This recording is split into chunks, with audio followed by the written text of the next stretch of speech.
नमस्कार, मैं हूं संजय शर्मा। आप देख रहे हैं 4 PM गुजरात। गुजरात के लोग शर्मिंदा होंगे कि गुजरात लॉबी का नाम बार बार राम मंदिर की चंदा चोरी में आ रहा है। अगर ईमानदारी की बात है तो नितिन मिश्रा को बर्खास्त कर देना चाहिए, चंपत राय अनिल मिश्रा को गिरफ्तार करके जेल भेज देना चाहिए और जेल की एक बैरक नितिन मिश्रा के लिए भी खाली रख देनी चाहिए। भगवान राम के नाम पे चंदा चोरी करके कोई कैसे रह सकता है। अभय दुबे जी से मैंने शानदार बातचीत की, आपको लेके चलता हूँ अभय दुबे जी के पास। उससे पहले खुशखबरी, मैंने 4 PM फिल्म्स जो मेरा चैनल है यूट्यूब पे जाएंगे, 4 PM फिल्म्स डालेंगे। एक बेहद खूबसूरत प्रेम के ऊपर एक पिक्चर जिसका पोस्टर आप देख रहे हैं, पहचान गए होंगे, जानी मानी अभिनेत्री। वो पिक्चर आपके लिए हाजिर है। छोटी सी पिक्चर है लेकिन आपका प्यार बहुत बड़ा चाहिए। मैं चाहता हूँ कि मैं आपको हर महीने एक शानदार पिक्चर बना के दूं, लेकिन जब आप देखेंगे, कमेंट करेंगे तो मेरा हौसला बढ़ेगा। पिक्चर देखिए और अभय दुबे जी की बातचीत सुनिए। 4 PM न्यूज नेटवर्क में बहुत बहुत स्वागत है अभय दुबे जी आपका। खबरें आम हो गई हैं, मंदिर ट्रस्ट की तरफ से कोई अधिकृत बयान तो आया नहीं है, लेकिन सब चैनल पे और सब जगह खबरें सामने आई हैं और खंडन भी नहीं हुआ है कि चंपत राय ने और एल मिश्रा ने इस्तीफा दे दिया है राम जन्मभूमि ट्रस्ट पे। इसका मतलब साफ साफ साफ है कि एसआईटी की रिपोर्ट में दोनों चोर साबित हुए हैं।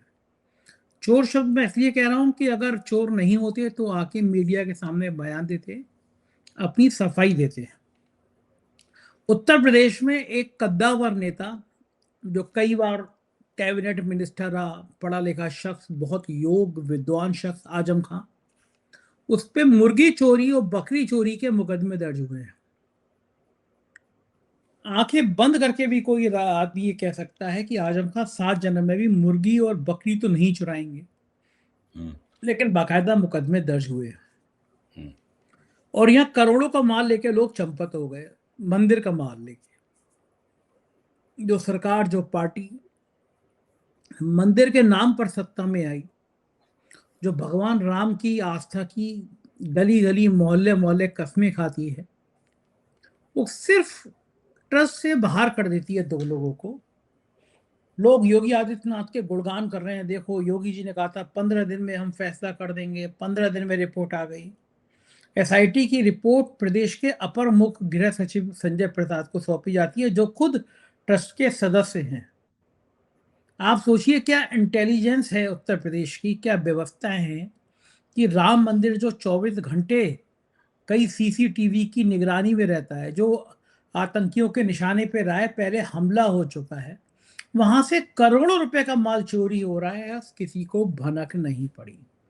अखिलेश यादव ने जब शुरुआत में कहा मंदिर चोरी की, तो डिप्टी सीएम ब्रजेश पाठक ने उनको कहा कि ये तो बाबरी है, बाबरी टाइप के हैं, मतलब ये तो मुसलमानों से उन्होंने जोड़ा, इनकी मानसिकता बाबर वाली है। अब किसकी मानसिकता बाबर वाली है? उन लोगों की जो चंपत राय और अनिल मिश्रा को ऐसी जाने दे रहे हैं, गिरफ्तार नहीं करा रहे, उनकी संपत्तियों पे बुलडोजर नहीं चलवा रहे।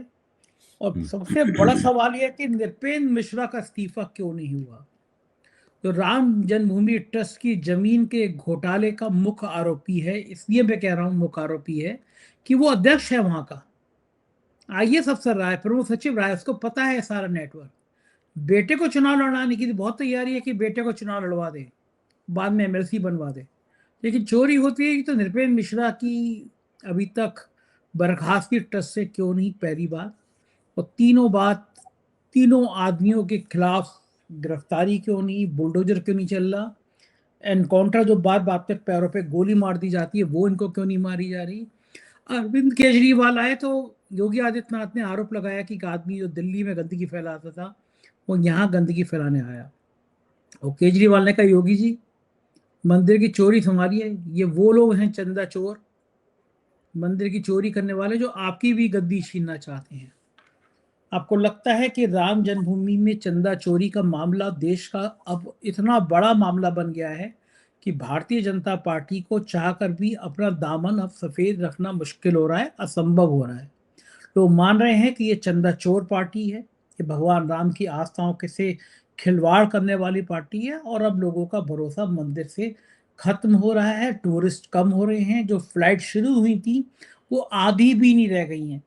जमीनों के दाम जो आसमान पे चढ़ने की उम्मीद थी, जो ISIPS ने अपने रिश्तेदारों के नाम पे खरीदी थी, जमीनों के रेट अब बढ़ नहीं रहे हैं। अयोध्या को लूटने में किसी ने कसर छोड़ी नहीं है। आपकी टिप्पणी क्या है अभय जी? देखिए, मैंने आज एक हिसाब किताब लगाया है और हिसाब किताब कि घोटाला कितने का हुआ होगा अंदाज है मेरा। और हिसाब किताब लगाने से पहले मैं आपको बताना चाहता हूं कि जब ट्रस्ट के आग्रह पर योगी आदित्यनाथ ने एक स्पेशल इन्वेस्टिगेटिव टीम बनाई, जिसके ऊपर काफी विवाद है, मैं उन विवादों में नहीं जाऊंगा, उसको एक मैंडेट दिया गया था, यानी उसका कार्यक्षेत्र क्या है, उनको क्या बात पता क्या लगाना है, जांच किस बात की करनी है। तब ये बताया गया था हम लोगों को, और उसे देश के बड़े अखबारों में भी प्रकाशित हुआ था कि SIT 3 बिंदुओं की जांच करेगी। पहला है चढ़ावा चोरी, यानी 40 दान पात्रों में जो धन संपत्ति जेवरात वगैरह आते थे, कीमती धातुएं वगैरह आती थी, जो कभी कभी दिन में 3 बार खाली करना पड़ता था, उसमें से चढ़ावा चोरी हुआ है, किसने किया है, कितना हुआ है, उसकी प्रक्रिया क्या थी, कौन इसका जिम्मेदार है। नंबर 2, मंदिर बनने से पहले जो मंदिर बनाने के लिए जमीनें खरीदी गई, उनमें जो घोटाला हुआ है, उस घोटाले की जांच। नंबर 3, जब मंदिर बनना शुरू हुआ तो हर टेंडर में, हर भुगतान में 40% कमीशन मांगा गया। मांगा क्या, ये नहीं मांगा गया, और उसमें क्या घोटाला हुआ, मांगने वाले कौन थे, देने वाले, कमीशन देने वाले कौन थे। ये 3 घोटाले जिनकी जांच SIT को करनी थी। अगर इन तीनों घोटालों पर आप एक नजदीकी निगाह डालें और थोड़े बहुत आंकड़े आप जमा करें, तो आपके सामने कुछ बातें स्पष्ट हो जाती हैं। जैसे कि मंदिर की लागत 1900 करोड़ रुपए से लेकर 2150 करोड़ रुपए के बीच में है। पूरा मंदिर जब बन जाएगा तो उसमें 2150 करोड़ रुपए के आसपास खर्च होंगे। अभी तो पूरा नहीं बना, थोड़ा कसर बाकी है। अब तक इसमें 1600 करोड़ रुपए का भुगतान हो चुका है।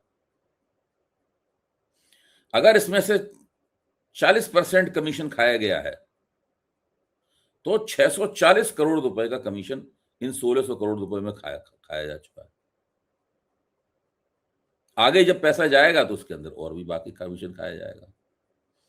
दान पात्रों में से ये एक अनुमान है कि 200 से लेकर 500 करोड़ रुपए के बीच में कोई रकम चुराई गई है दान पात्रों में से।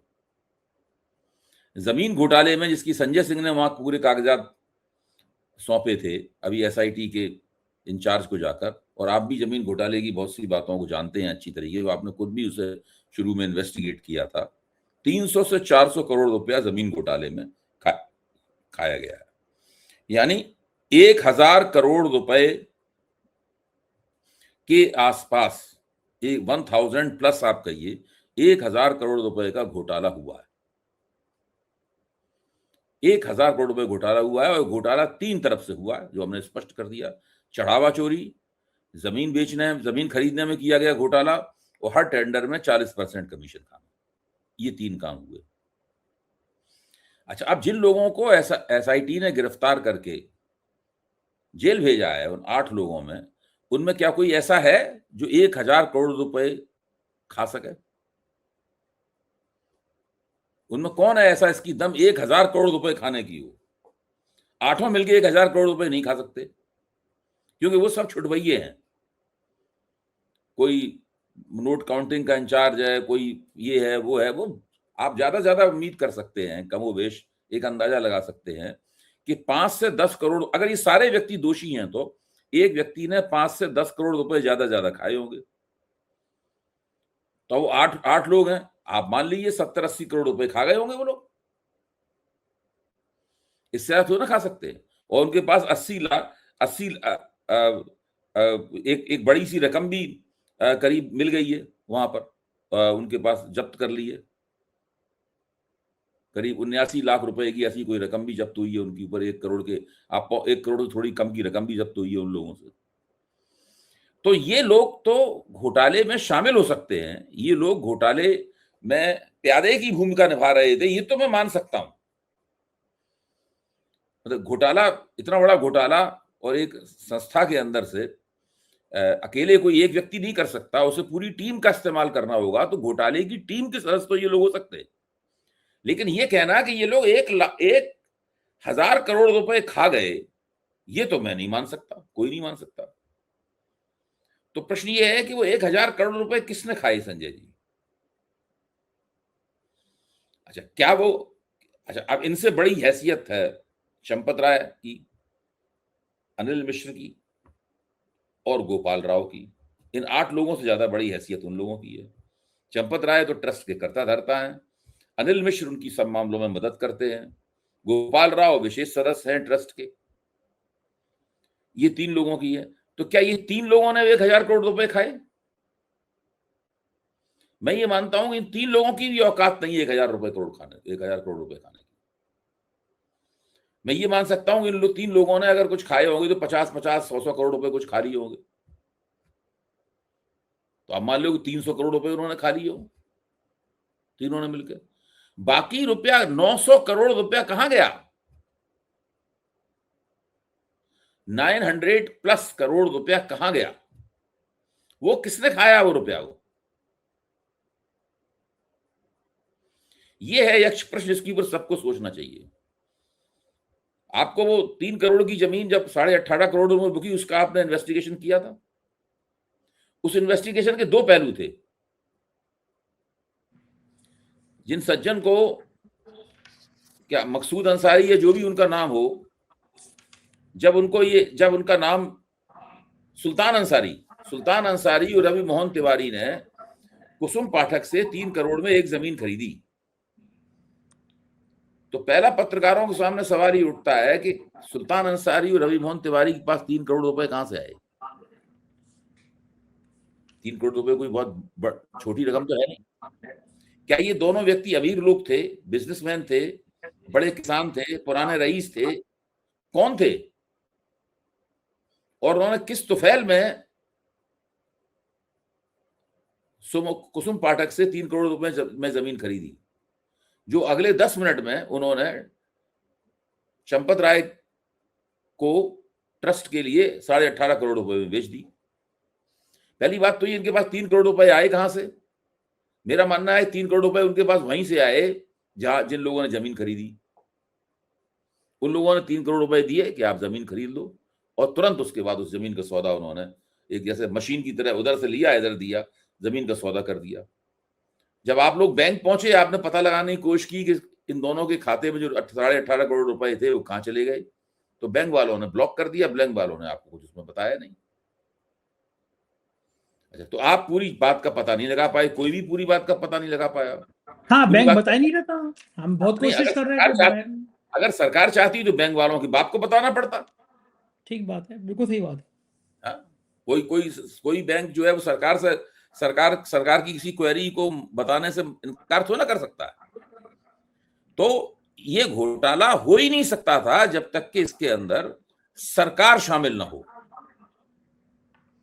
ये घोटाला बिना सरकार के नहीं हो सकता था। इतनी बड़ी रकम जब से मंदिर बना है या उसके 5 साल पहले से लगातार चुराई जा रही है, धीरे धीरे करके 3 चरणों में 3 मुकाम हैं घोटाले के। हो ही नहीं सकता था अगर सरकार सत्ताधारी लोग इसके अंदर शामिल ना हो।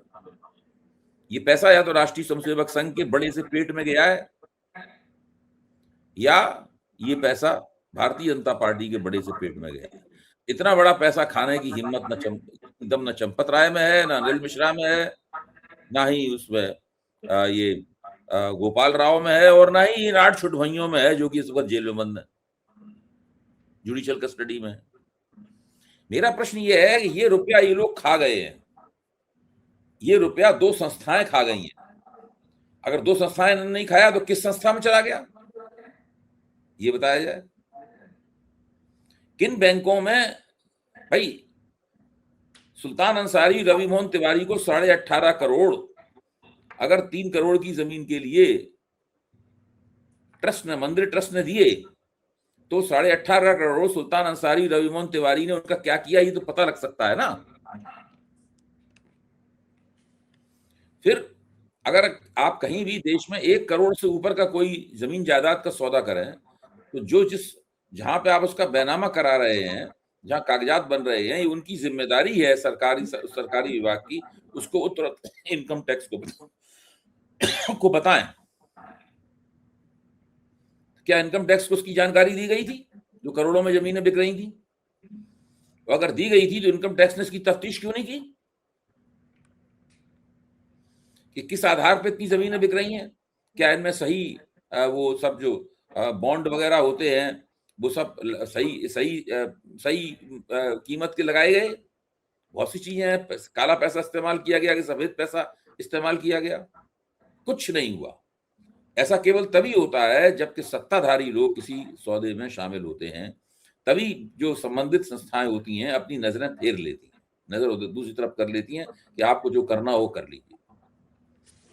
इस तरीके से बिना सरकार के शामिल हुए ये घोटाला संभव नहीं था, मेरा कहना ये है। और जब सरकार इसी घोटाले में शामिल होती है तो सरकार उस घोटाले की सही जांच करने की बजाय उसमें लीपापोती करती है। योगी आदित्यनाथ जो तमाम डींगे मारते हुए घूम रहे हैं कि दूध का दूध पानी का पानी कर देंगे, देखिए हमने फटाक से ये बनाई, और उनके जो चाटुकार हैं वो सब प्रचार करते हुए घूम रहे हैं, ये सब बिल्कुल बकवास है, बिल्कुल फालतू है। इन सब की कोई मूल्य नहीं है। केवल मूर्ख लोग या बदमाश लोग, या तो मूर्ख इसके ऊपर विश्वास कर सकता है, इसको अकल नहीं है, या बदमाश इसके ऊपर विश्वास करने का दावा कर सकता है क्योंकि वो बदमाश है। मूर्ख और बदमाश को छोड़ के इस पूरे प्रपंच में किसी भी चीज के ऊपर कोई यकीन नहीं कर सकता। जिसको साधारण सी भी बुद्धि है, थोड़ा भी अपना दिमाग लगाता है, वो एक सेकंड में समझ जाएगा कि बदमाशी क्या हो रही है। अभय जी, किसके दामन ज्यादा दाग से भर रहे हैं, योगी के या मोदी के? यूपी के या दिल्ली दरबार के? गेंद किस पाले में ज्यादा जा रही है? योगी जी को मैं केवल एक ब्राउनी पॉइंट दे सकता हूं, माफ कीजिए बीच में बोल रहा हूं। मैं ये मान सकता हूं कि योगी जी का इस राम मंदिर के घोटाले में योगी जी का कोई हाथ नहीं है, क्योंकि योगी जी और उनकी संस्था गोरखपीठ को लगातार इस पूरी प्रक्रिया से अलग रखा गया है। जब चंपत राय जी राम ट्रस्ट के तरफ से जमीनें खरीद रहे थे अनाप शनाप दामों में, 17 गुना 20 गुना 25 गुना दामों में जमीनें खरीद रहे थे, तो उसमें योगी आदित्यनाथ, उनकी युवा वाहिनी और गोरखपीठ का कोई हाथ नहीं था, उसके अंदर उनका कोई संबंध नहीं था।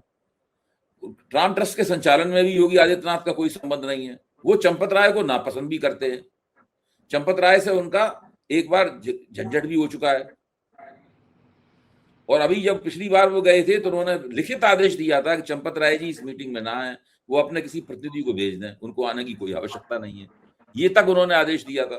तो मैं केवल ये बात मान सकता हूं कि योगी जी का इस घोटाले में हाथ नहीं है, उनका घोटाले से कोई ताल्लुक नहीं है, लेकिन इस घोटाले में सही लोगों को सजा देने में जो अड़चन है, उस अड़चन को तैयार करने में उनका हाथ है। तो ये तो उनके लिए भी शर्म की बात है कि वो हिंदू धर्म की है, इस घोटाला खुल ना पाए, इसकी जो हैजिंग की है वो हैजिंग करने में उनका हाथ है, वरना वो ऐसी SIT न बनाते, वरना वो FIR दर्ज करने से जो परहेज की गई वो परहेज न करते, वरना वो 8 लोगों को बिना पुलिस रिमांड पे लिए हुए उनको जुडिशियल कस्टडी में न भेजी जाती, ये नहीं होता। उनका हाथ इस घोटाले को दबाने में है, घोटाले में नहीं है, लेकिन घोटाला दबाने में उनका हाथ।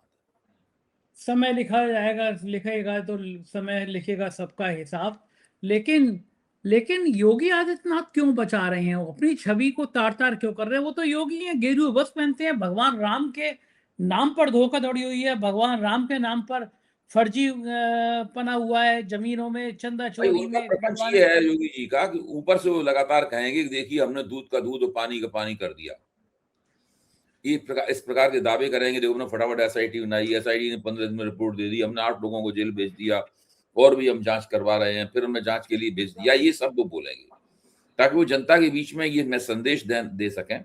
दे पाएंगे अलग बात है, ये संदेश दे पाएंगे, देखिए हमने कितनी तत्परता से ये जांच पड़ताल की।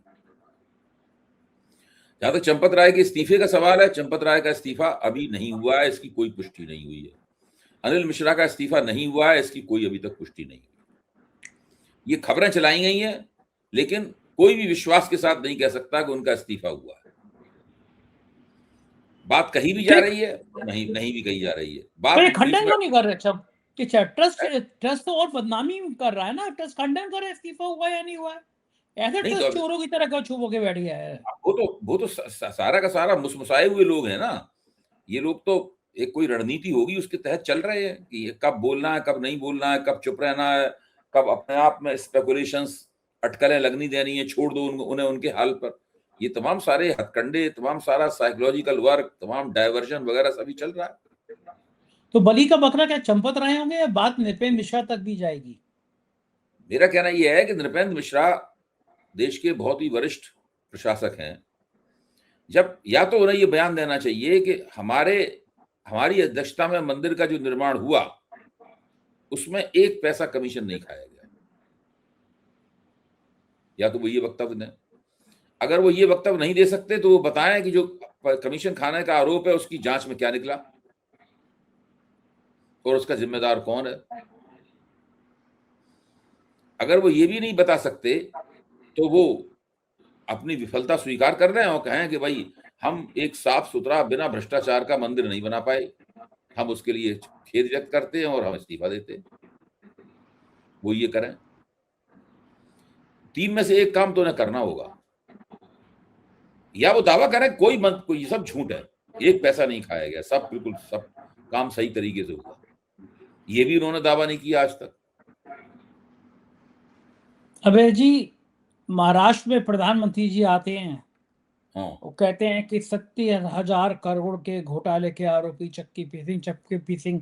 बाद में देवेंद्र फडणवीस का बयान आता है कि जेल में भेजेंगे और बाद में उनको डिप्टी सीएम बना दिया जाता है। वो दुनिया में नहीं है, सारे आरोपों से मुक्त हो जाते हैं बाद में। वो शारदा स्कैम आता है, आरोपी अब किस पद पर है सब जानते हैं। एक कांग्रेस के नेताओं के भ्रष्टाचार की किताब निकलती है, वो असम के मुख्यमंत्री बन जाते हैं। सारे भ्रष्टाचारियों को भारतीय जनता पार्टी अपनी वॉशिंग मशीन में डाल के साफ कर रही थी। देश के लोग सहन कर रहे थे, बुरा मान रहे थे, चुप रहे थे। लेकिन उस वॉशिंग मशीन में इतनी गंदगी हो जाएगी इकट्ठी कि वो भगवान राम के नाम पे भी चोरी करने लगेंगे। पैसा क्या देखिए इतना बड़ा हो गया है? इसीलिए तो मैं कहता हूँ संजय जी कि ये सब जो आपने बताए घोटाले, वो भ्रष्ट लोगों को भाजपा में बहुत ऊंची जगहों पर जगह दी गई। किसी को केंद्रीय मंत्री बनाया गया, किसी को राज्यसभा का सदस्य बनाया गया, किसी को उप मुख्यमंत्री बनाया गया, किसी को मुख्यमंत्री बनाया गया। ये सब जो हुआ है ये भी इस घोटाले के सामने शर्मिंदा है। इसीलिए मैंने एक बार कहा था 4 PM पे कि आज अगर वो होते भारतीय जनता पार्टी के अध्यक्ष बंगारू लक्ष्मण, जिनको 1 लाख रुपए लेते हुए जो तहलका के स्टिंग में पकड़ गए थे कैमरे के ऊपर, आज होते तो वो कह रहे होते कि अरे हमको बेकार में लोगों ने बदनाम किया, हमने तो कुछ भी नहीं किया इन लोगों के मुकाबले। तब वो ये कहते। ये तो बहुत बड़ा काम, ये सरकारी पैसा है तो हर चीज जनता का पैसा, सरकार के पास भी पैसा जनता का पैसा है। लेकिन जब हम टैक्स देते हैं वो सरकार के पास पैसा होता है। हम लोग श्रद्धा में आके अपनी मेहनत की कमाई, गाड़ी कमाई उसमें नहीं डालते दान पात्र में, मंदिर में। इसमें 2025 में एक खास 1-2 महीने का ऐसा समय था जब विशेष रूप से लोगों को कहा गया कि आप मंदिर के लिए कुछ दान दीजिए, तो उसमें सुनते हैं 2,500 करोड़ रुपए जमा हुआ था उस दौरान। और कुछ लोग कहते हैं वो 3,500 करोड़ तक वो रकम गई थी।